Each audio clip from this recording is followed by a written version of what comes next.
जय हिंद बच्चों, कक्षा 7वीं की हिंदी व्याकरण की पाठ्यपुस्तिका हिंदी व्याकरण वाटिका के चौथे पाठ में आप सभी का स्वागत है। बच्चों, हमारा चौथा पाठ जो है वह है संधि प्रकरण। ठीक है, ज्वाइनिंग्स ऑफ लेटर। ठीक है, ज्वाइनिंग ऑफ लेटर। तो इसमें हम क्या सीखेंगे? इसमें हम संधि करना सीखेंगे। ठीक है, तो सबसे पहले आप ये जो उदाहरण दिए हुए हैं, कुछ यहाँ पर शब्द दिए हुए हैं, पहले हम इसे देखते हैं। ठीक है, तो यहाँ पर क में क्या है? महा जोड़ आत्मा महात्मा, सची जोड़ इंद्र शचेंद्र, हिम जोड़ आलय हिमालय, रवि जोड़ इंद्र रविंद्र। ठीक है, तो ये जो ऊपर दिए हुए शब्द हैं, जब हमने इनको ध्यान से पढ़ा तो हम क्या देखते हैं कि हर शब्द में, जैसे हर एक शब्द में दो दो वर्णों व ध्वनियों का परस्पर मेल हुआ है, और मेल होने पर इसमें क्या आ गया है? बदलाव आ गया है। जैसे हम क्या देखते हैं कि इसका पहले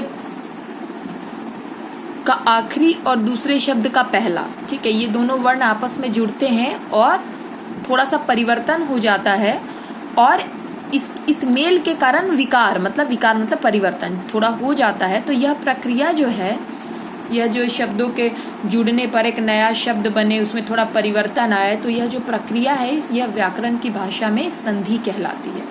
ठीक है, तो सिंपल सा बहुत ही आसान शब्दों में अगर हमसे पूछा जाए कि संधि किसे कहते हैं, तो हम क्या लिखेंगे कि दो वर्णों या ध्वनियों के पारस्परिक मेल से जो विकार उत्पन्न होता है, अर्थात जो परिवर्तन उत्पन्न होता है, उसे हम संधि कहते हैं या वह संधि कहलाता है। ठीक है, अब इसमें कुछ विशेष बातें हैं जो आप देखिए। संधि जो होती है वो ध्वनियों में होती है, शब्दों में नहीं होती है। संधि किस में होती है बच्चों? ध्वनियों के बीच होती है, शब्दों के बीच नहीं होती है। वर्णों में संधि कभी स्वरों के बीच होती है तो कभी स्वर और व्यंजन के बीच। वर्णों में जो संधि होती है बच्चों, वह किसके बीच होती है?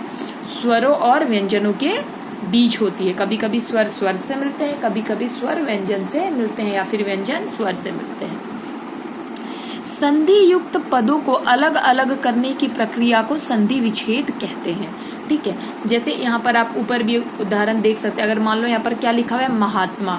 तो अगर महात्मा में जो ये दो पद मिले हुए, अगर हम इनको अलग कर देते, महाजोड़ आत्मा, इसी से तो महात्मा बना है, तो अगर महात्मा को अगर अलग अलग कर दे, महाजोड़ आत्मा कर दे, तो यहाँ पर क्या हो जाएगा? संधि विच्छेद हो जाएगा। ठीक है, संधि युक्त पदों को अलग करने से की जो प्रक्रिया होती है उसे हम संधि विच्छेद कहते हैं। जैसे उल्लास, तो उत जोड़ लास, सदैव सदा जोड़ एव। ठीक है, अच्छा, अब चौथा विशेष क्या है कि संधि प्रक्रिया में परिवर्तन कभी पहली ध्वनि में होता है तो कभी दूसरी ध्वनि में, और कभी कभी दोनों ध्वनियों में। ठीक है, संधि में क्या होता है? कभी कभी परिवर्तन जो है पहली ध्वनि में होता है और कभी कभी दूसरी ध्वनि में होता है, और कभी कभी दोनों में ही परिवर्तन होता है। ये तो इसमें कुछ विशेष था। ठीक है, महत्वपूर्ण बातें थी। अब आइए आगे समझते हैं कि संधि का क्या महत्व है। अगर हिंदी ग्रामर में हम संधि पढ़ते हैं तो इसका क्या महत्व है?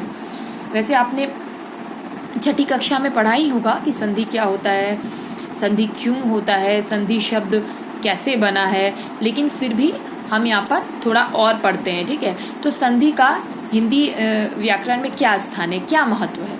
तो संधि करने और संधि विच्छेद की क्रिया का ज्ञान होने पर हम बहुत से बड़े व जटिल शब्दों के अर्थ समझने में सहायता मिलती है। हाँ बच्चों, संधि करने और संधि विच्छेद की क्रिया, इन दोनों का अगर हमको ज्ञान हो जाता है तो हम जटिल से जटिल मतलब कठिन से कठिन शब्दों के अर्थ समझने में हमको क्या मिलती है? सहायता मिलती है। ठीक है, हम आसानी से समझ जाते हैं। ठीक है, तो अब यहाँ पर इसके बाद संधि को आपने यहाँ पर समझ लिया, संधि विच्छेद समझ लिया। ठीक है, अब हमको यहाँ पर देखना है संधि के भेद, काइंड्स ऑफ जॉइनिंग। ठीक है, तो हिंदी भाषा में संधि के 3 भेद माने गए हैं। हमने दूसरे पाठ में पढ़ा है ना बच्चों कि हमारे कौन कौन से वर्ण होते हैं? स्वर वर्ण होते हैं, व्यंजन वर्ण होते हैं, है ना। तो देखिए, पहला संधि जो होता है, मतलब संधि के जो 3 भेद होते हैं, तो पहला भेद जो है वो स्वर संधि है। तो स्वर संधि में क्या होता है बच्चों? स्वरों का स्वरों से मिलन होता है। ठीक है, और हमारे स्वर वर्ण कितने हैं? 11। ठीक है, तो 11 जो वर्ण है वो आपस में मिलते हैं। ठीक है, आपस में ये नहीं कि सारे के सारे मिल गए। ठीक है, कोई भी स्वर स्वर से मिलता है और तब शब्द में विकार उत्पन्न होता है, तो स्वर संधि होती है। दूसरा है व्यंजन संधि।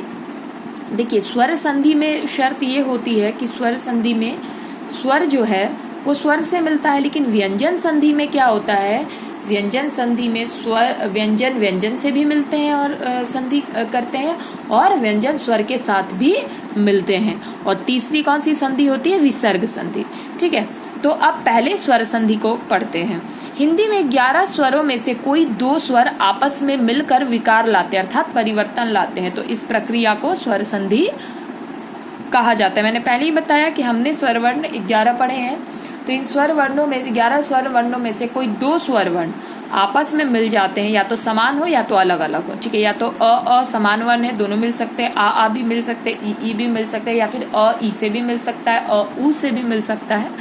ठीक है, तो उनमें जो परिवर्तन आता है उसी परिवर्तन को हम स्वर संधि कहते हैं। तो देखें यहाँ पर उदाहरण दिया हुआ है, पाठ जोड़ शाला, पाठशाला। ठीक है, तो आप कहेंगे मैडम यहाँ और आ कैसे मिला, तो मैं आपको बताती हूँ।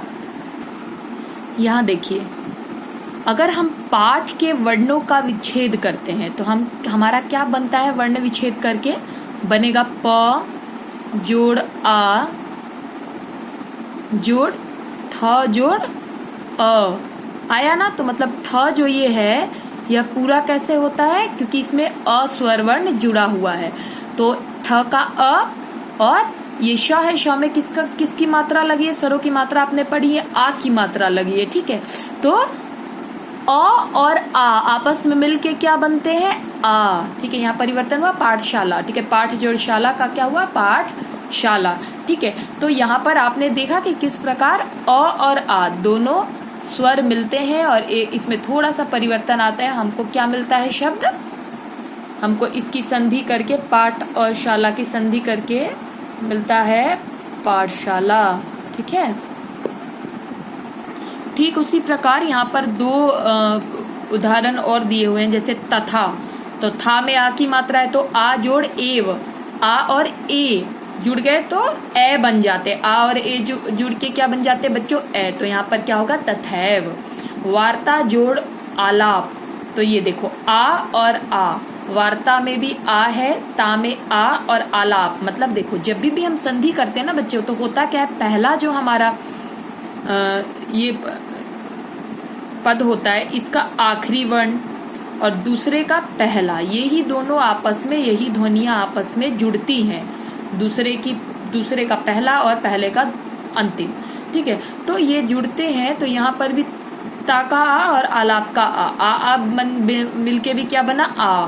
तो यहाँ पर क्या हो गया, वार्ता जोड़ आलाप, वार्तालाप। ठीक है, तो ये तो रहा स्वर संधि हमने पढ़ लिया, जहाँ 11 स्वरों में से कोई भी 2 स्वर आपस में मिले और उसमें कोई परिवर्तन आए तो वहां पर हमारी स्वर संधि होती है। ठीक है, अब इसके पश्चात स्वर संधि के कुछ भेद भी होते हैं। ठीक है, तो उसे पढ़ेंगे।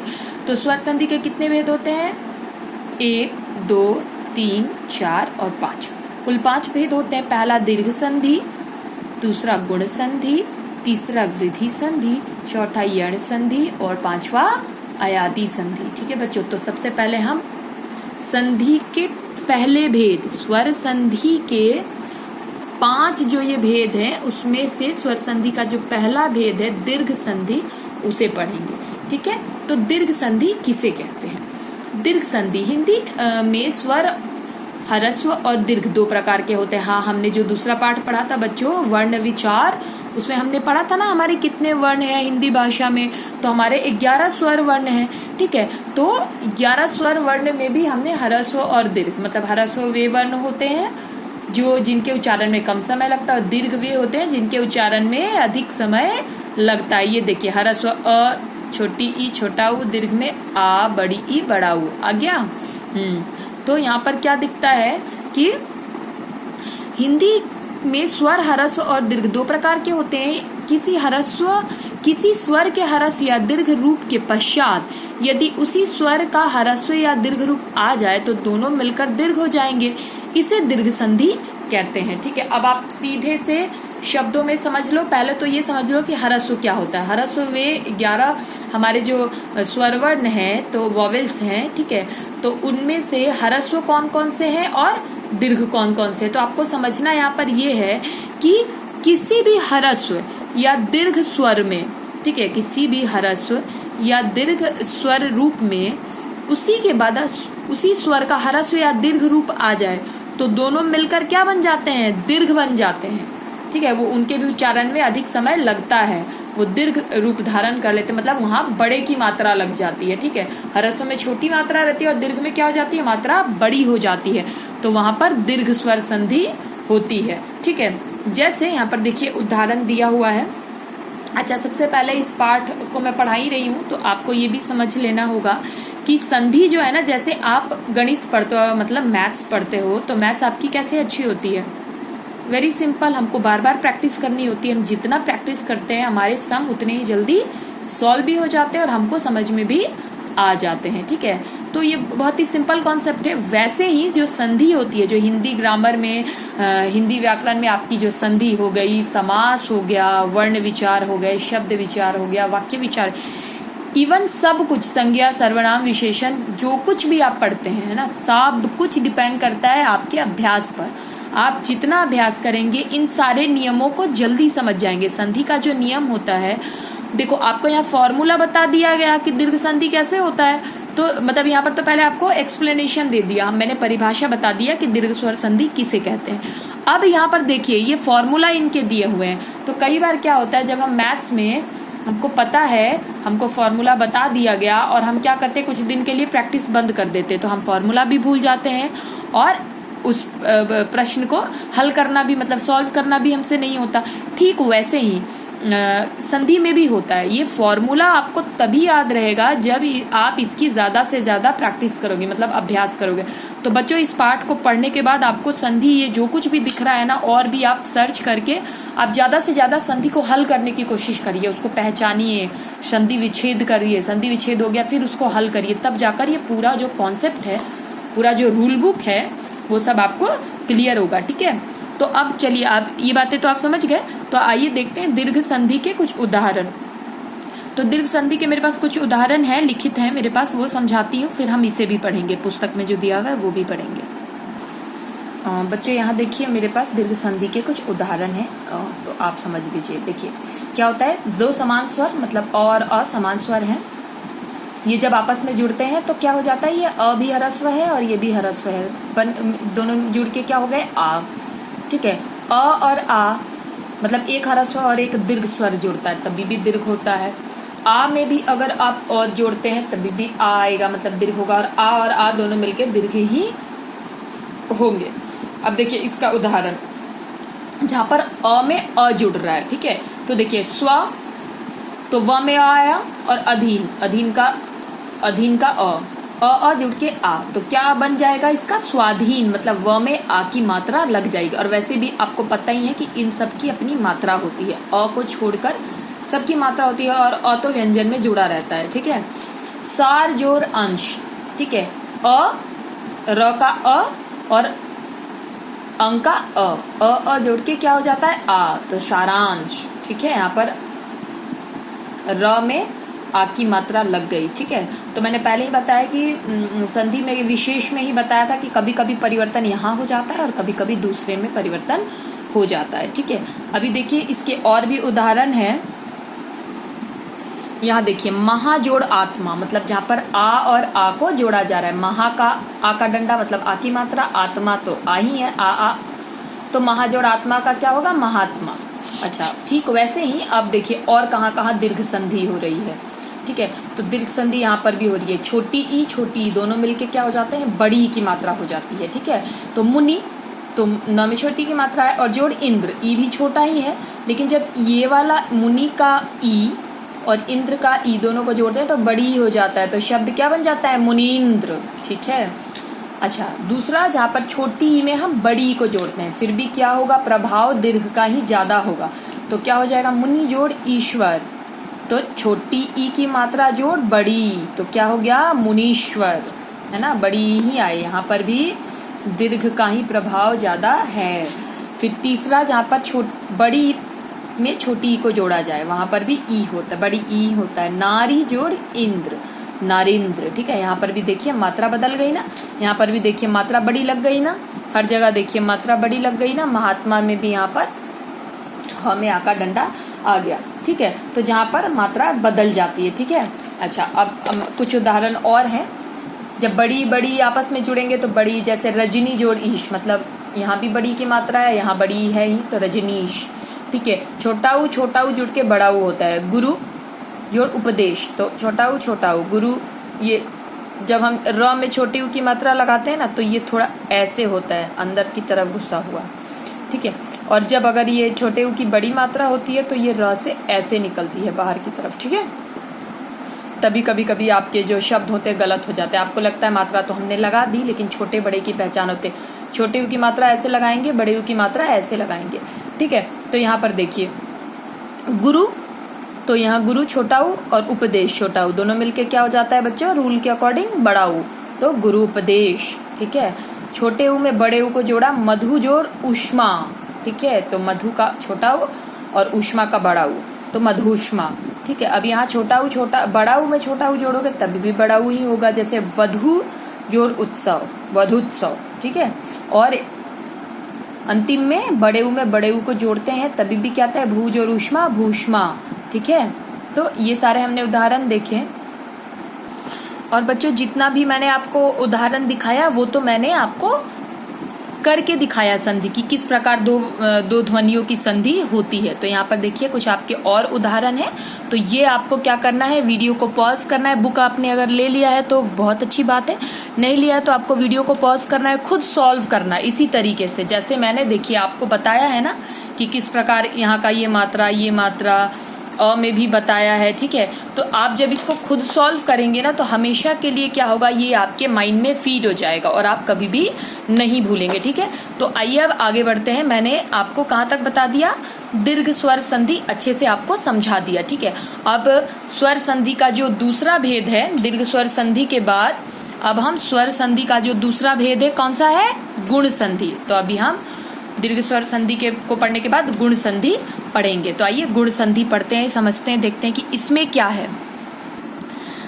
अच्छा, अब देखिए कि गुण संधि किसे कहते हैं। तो जब अ या आ का मेल, ठीक है, अ और आ का मेल, मतलब इसमें ह्रस्व या दीर्घ, छोटा या बड़ा, ई, उ या री से होता है। मतलब अ और आ में कौन मिलता है, छोटा या बड़ा, ई, उ या री, तो क्या हो जाता है, अगर अ या आ में ई मिलेगा तो क्या बन जाएगा, ए।